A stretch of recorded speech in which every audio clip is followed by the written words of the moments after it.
Hey, so here's a thought. If Cinderella had been relegated to the kitchen instead of to the other areas of the house, do you think her name would have been Mozzarella? Welcome to Cheese Friday. We're back.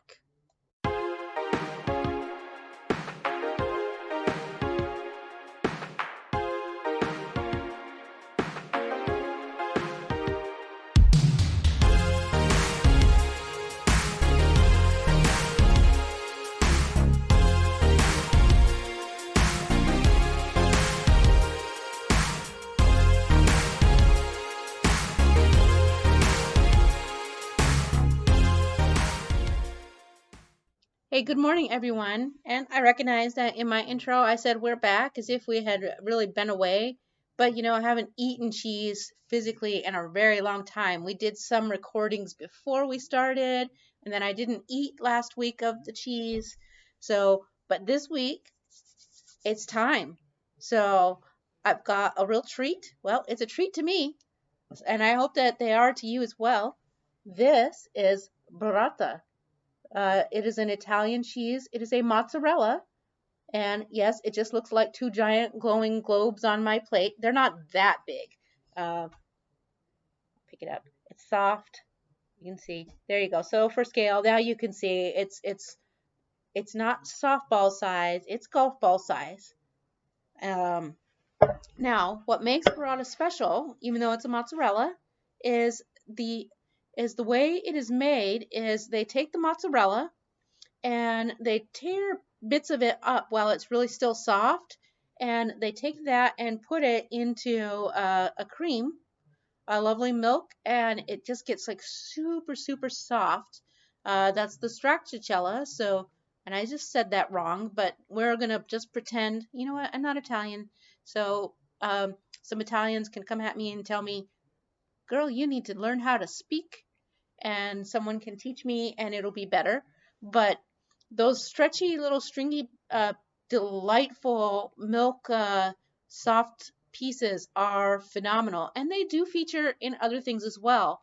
But for the burrata, they take the mozzarella, the regular mozzarella, and they begin the pool, a very light pool, and create like a little pocket. Then they take that stracciatella and put it in the center and wrap it all up and tie it off. So then you have these nice little soft, oh my gosh, like it's extremely soft. This is a soft cheese. There is no rind. You're not slicing this up. Let me just take this. I wish I could lift it up and cut at the same time. I'm not that dexterous, I don't believe. Well, let's see. I'm definitely not that dexterous. But you can see on the knife, look at that creamy custardiness. I don't know if you're getting background music sound here. I would apologize, except for, as you can see, I'm not only am I not at work, nor am I in the studio area. So good. I am in my game room, and so you get part of the game systems over here. You can see some older stuff there. I've got a PlayStations, yes, stations. So we have the 5, 4, and a backwards compatible 3. So I'm a PlayStation person. So, sorry, Xbox people, that's not there. I don't have anything against Xbox. I have PlayStations. So, and you can see 2 of my shelves here. And yes, they do look messy and horrible, and that's okay. My games are still there. We're slowly starting to convert to cube shelving, and over on this wall, I've done that, and it looks so neat and tidy that I can hardly wait to continue that practice with the rest of our library. But oh yeah, back to the cheese. I know I'm scatterbrained this morning. So, anyways, like it was a big tease, right? So let me open this up. I don't want to squeeze it onto my table, but there you can see inside. Look at that. So I'm just going to squeeze it, and you can see it's like very custardy. And let me just get the empty out of it, and then I can show you. So see, and then here's like your regular mozzarella wrapped around the outside like a nice little purse. So Oh, now I've separated it, and I'm a mess. I know, licking my fingers. How rude, right? On the camera and everything like that. Please, you do it if you're at home. And it's not like anyone else is touching my plate or my food. I'm not taking it somewhere. I'll wash my hands as soon as I'm done eating this cheese. Um, but so that's what the burrata is. So if you're ever wondering, and there's a whole bunch of types of mozzarella, and I may bring some more of them on. We've had the fresh sliced mozzarella. We've had the pearls, which is just basically teeny tiny mozzarella. So we can do some more. I have to adjust myself. So one of the things I know, cheese. It's Cheese Friday, so why am I going all off? I'm just excited to not be in my office, folks. I can't take it. I am thrilled, and that's why I brought my stuff down here. I was like, I'm not setting one foot in there. But I do have some work to do on my computer, so instead of being at the computer, I just brought my laptop down, and I was like, forget it. They can see my messy games. Uh, Plus, well, maybe if you are interested in one of them, we'll pull it out. But there's lots of good stuff. Now I'm excited. I'm like, oh, maybe I'm gonna play a game later.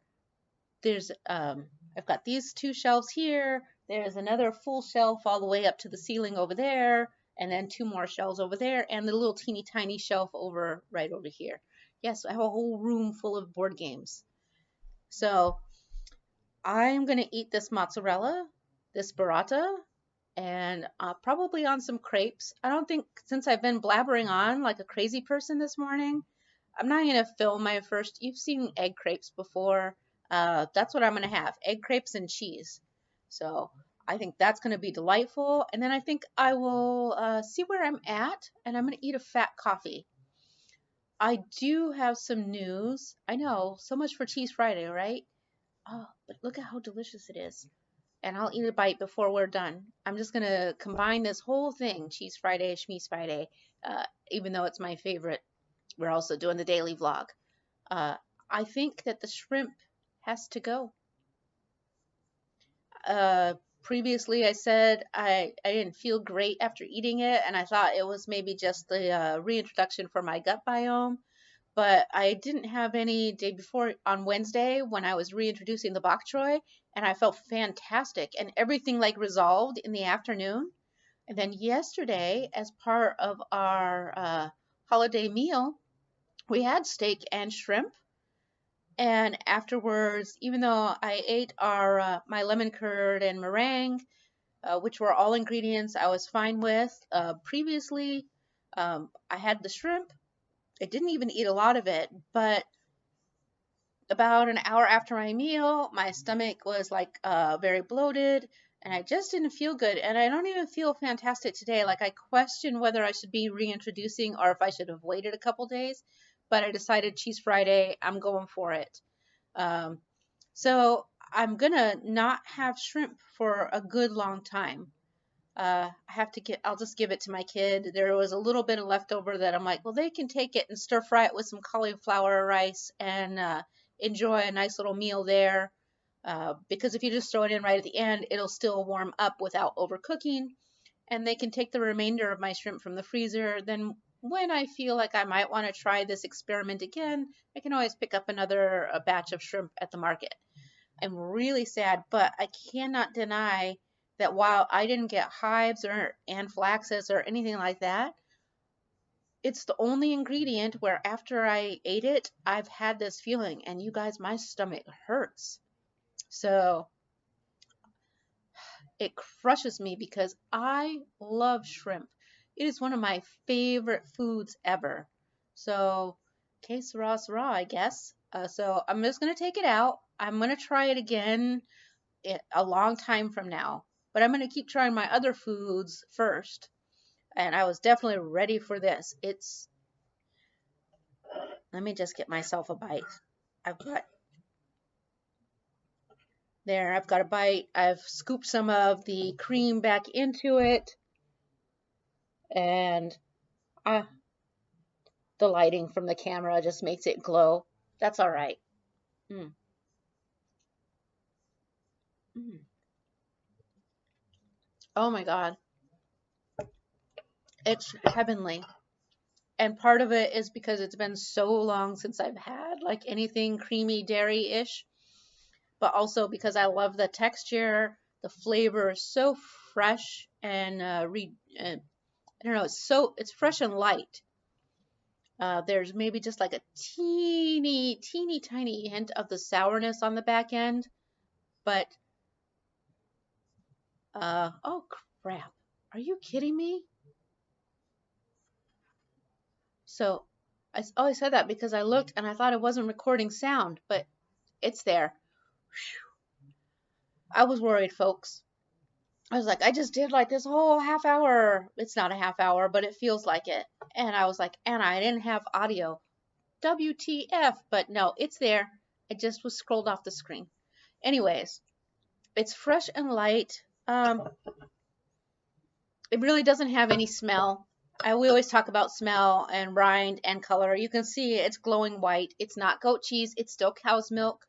Uh, if you buy it at a grocery that has some, it's probably going to be in a container packed in the salted fluid and some of the whey. It's important to keep it stored in that, but you also should eat it relatively quickly. It doesn't keep. If you buy it fresh made in a creamery, they may or may not pack it in the whey for you, uh, or some salty brine, may or may not, and you should just devour it immediately. This is not a cheese you buy and keep.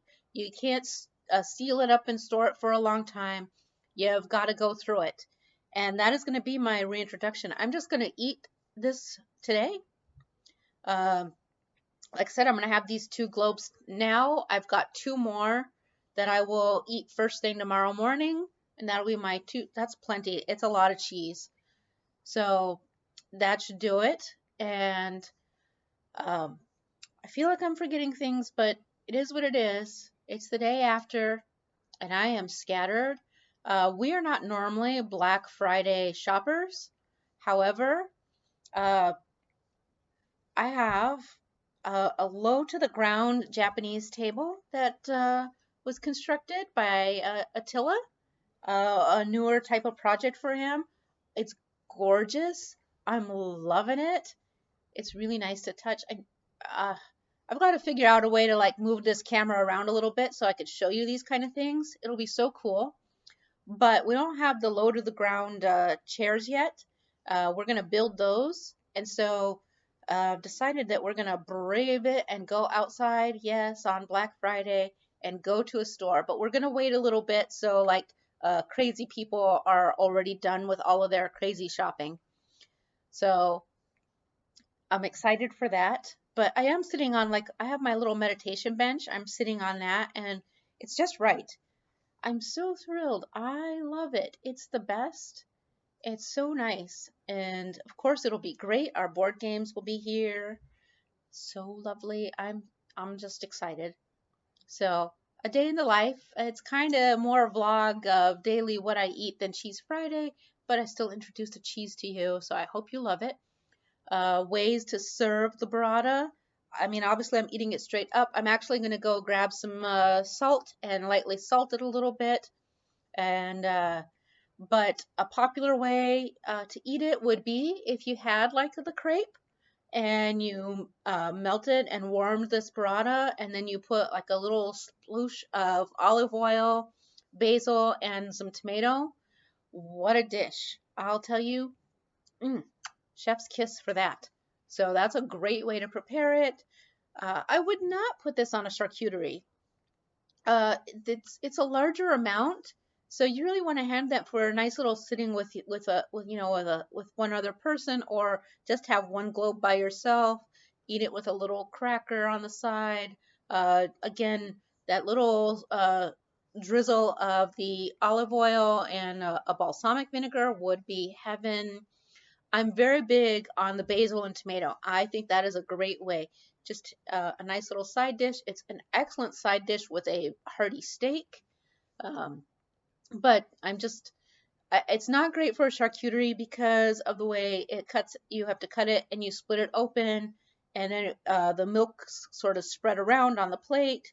So It's just not great for sharing on that kind of dish, but if you made like small individual, if you had a smaller burrata and you had it in small individual pieces, that would be great. It does go nicely with a cured meat, so there you go. But I actually do think it's better on the side with a savory dish. It is excellent, warmed up on top of a pizza. So make yourself a lovely keto pizza and try the burrata on top of that. Delightful.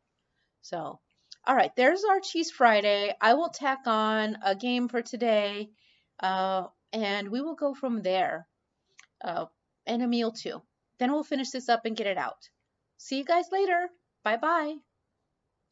Hey everyone, it is time for meal number 2, and real simple. I've got the other 2 of those burrata balls, a little piece of my leftover steak because I couldn't eat it all yesterday at my main meal, and the leftovers of the bok choy and bacon. So, pretty simple meal this afternoon, but going to be very tasty. On the off chance that this is not enough food, I may have one more crick. And if I do, I will put a smear of butter on it. But I think this is probably enough. I had my breakfast and I just feel like this is about right. Sometimes it's hard to judge. Sometimes you just want a little something else. But I did have a little pile of crepes left, even though I ate some this morning. I had 3 crepes and butter on top, and then also that cheese that I showed you for Cheese Friday. So it all kind of worked out. I only just now started getting hungry, so it seems like a good plan to me. So that is everything, and I will have an afternoon cup of coffee. Ray, I'm loving the reintroduction of the coffee. So that's my favorite part because I never did feel very good only having the single cup in the morning. It just was not working for me.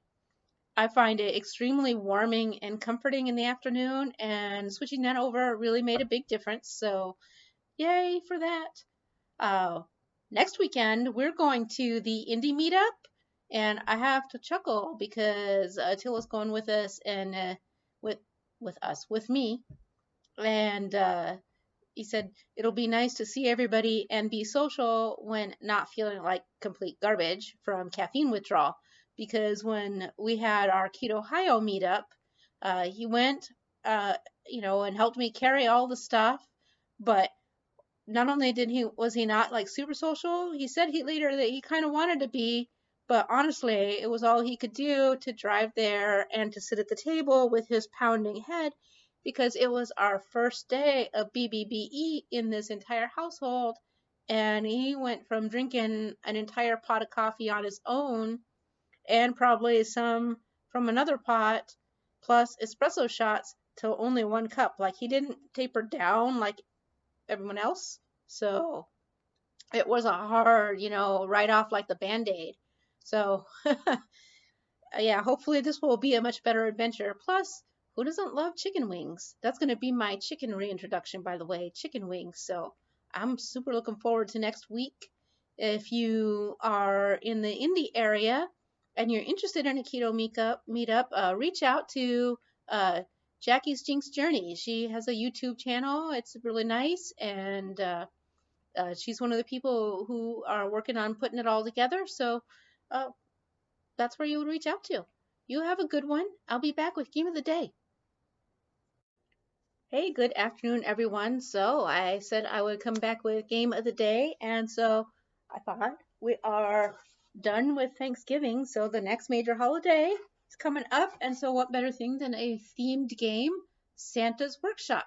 This is a game by Rio Grande Games, and it is what's known as a worker placement game. So what that means is as you play the game, each person has their player board. It is your main character and your workers, and so you have only a limited number of actions you can do each turn. But also, let me reach it here. I don't want to fall off my chair. The player board is enormous. I don't know that I can show you the whole thing. Goodness. So yeah, I cannot show you the whole thing. Well, sort of.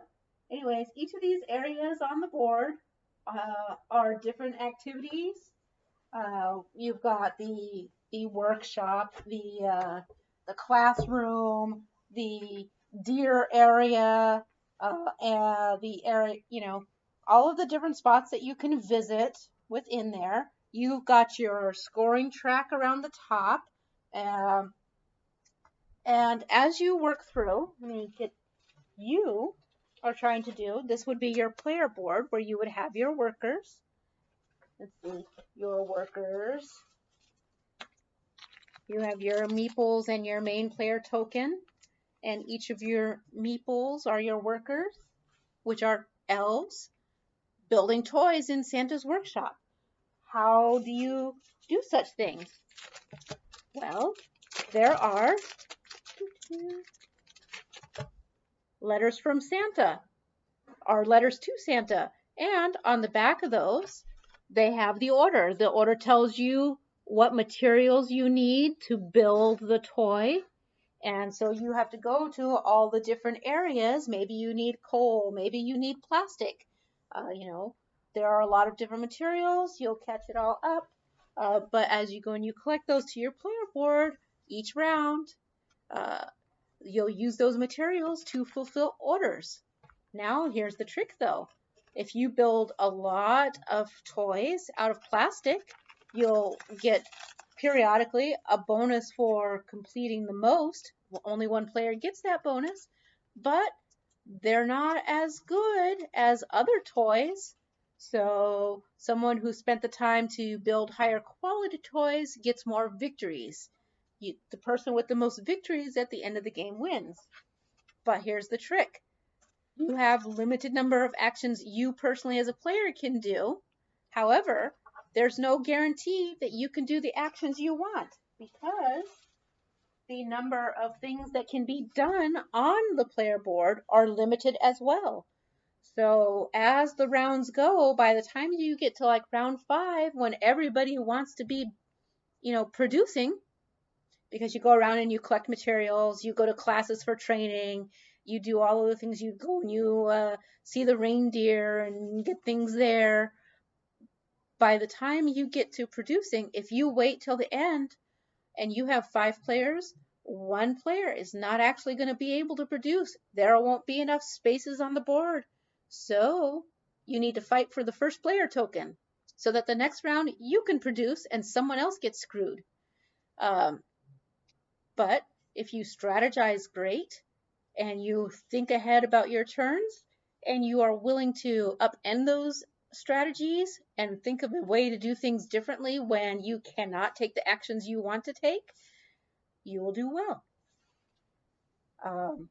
I will also say that as part of your rewards, you get cookies, which to me look more like fried eggs than cookies, but whatever.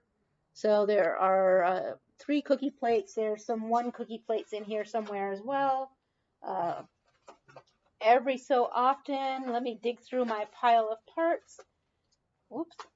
Every so often, there's an inspection by the Santa Claus. Look, he's a big fat red meeple. So he will do an inspection and give out some bonuses and awards. I think it's like the 3rd and 6th round. So lots of fun. This is how worker placements go, though. Worker placements has limits. You have a number of actions you can take, but also the number of actions on the board are limited.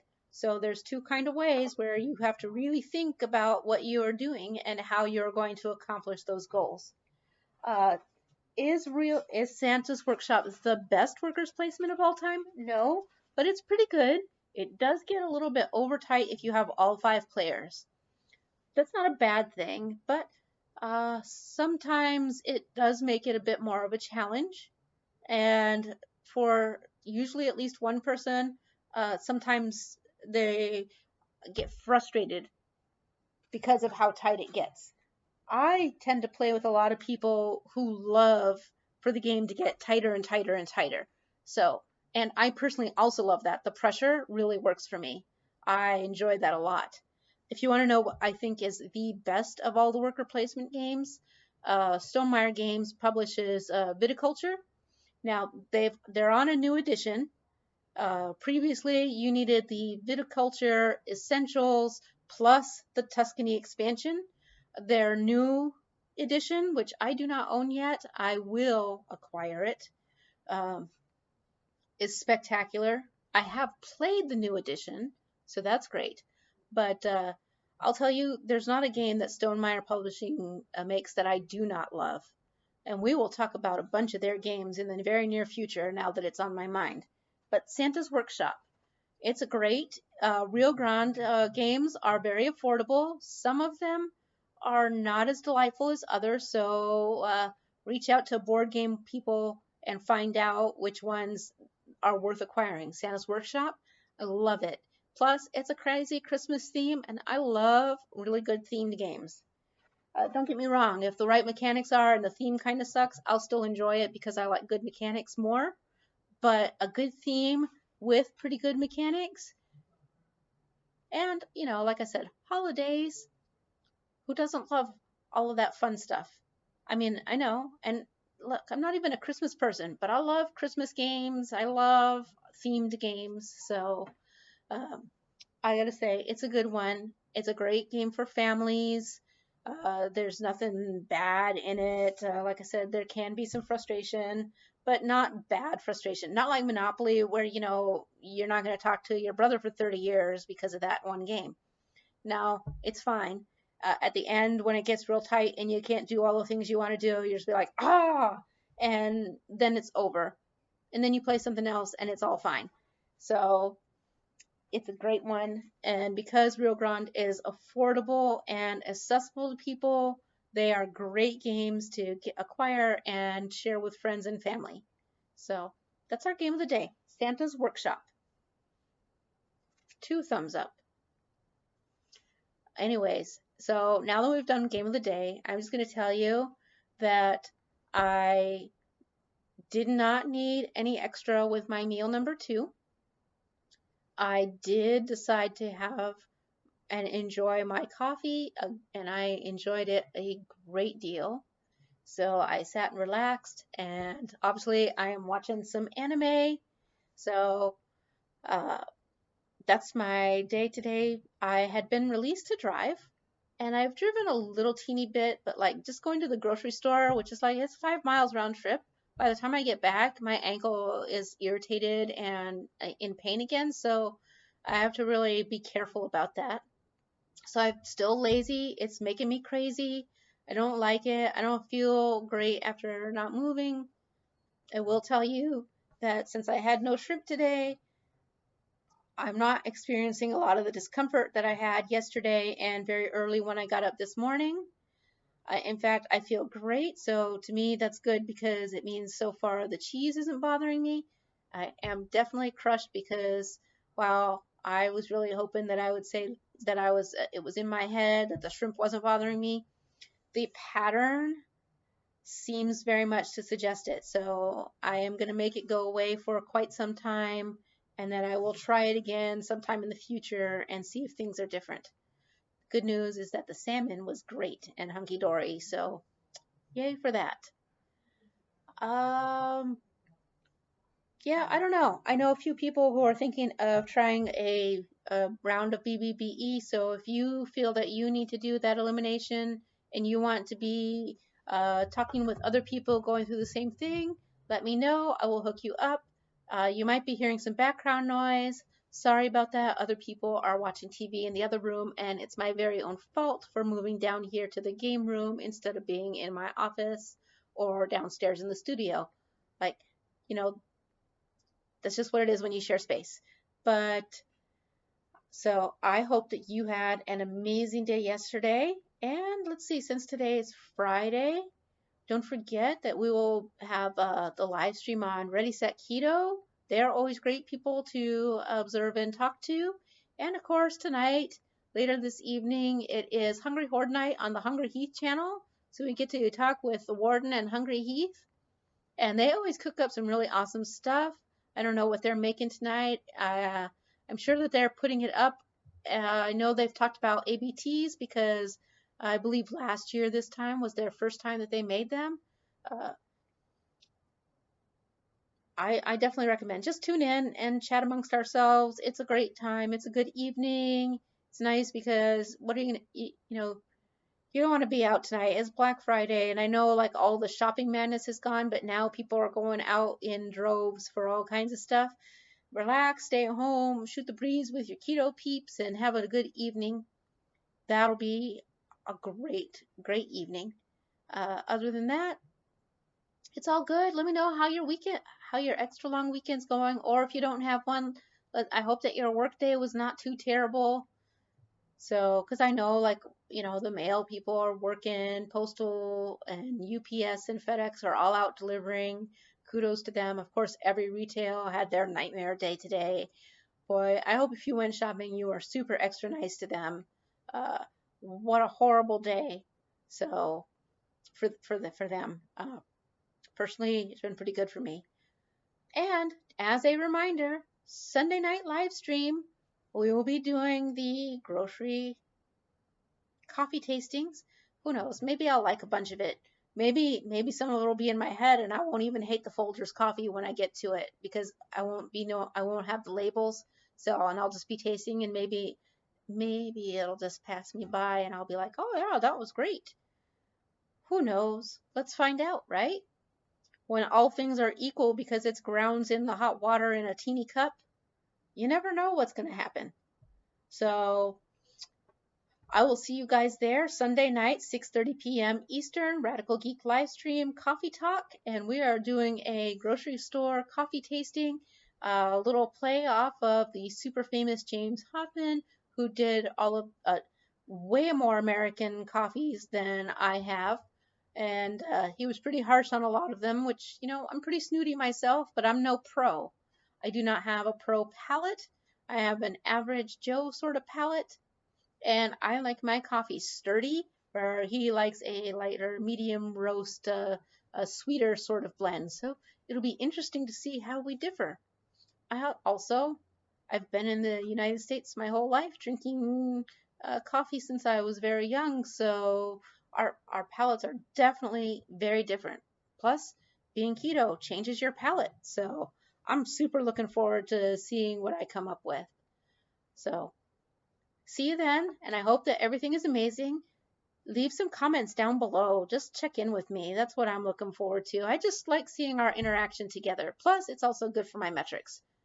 Yeah, let's be honest. It's good for metrics when people leave comments. But also, I enjoy your comments. All right, I will let you go now. You have a glorious weekend, and hopefully, I'll see you tonight on the Hungry Horde. Bye bye.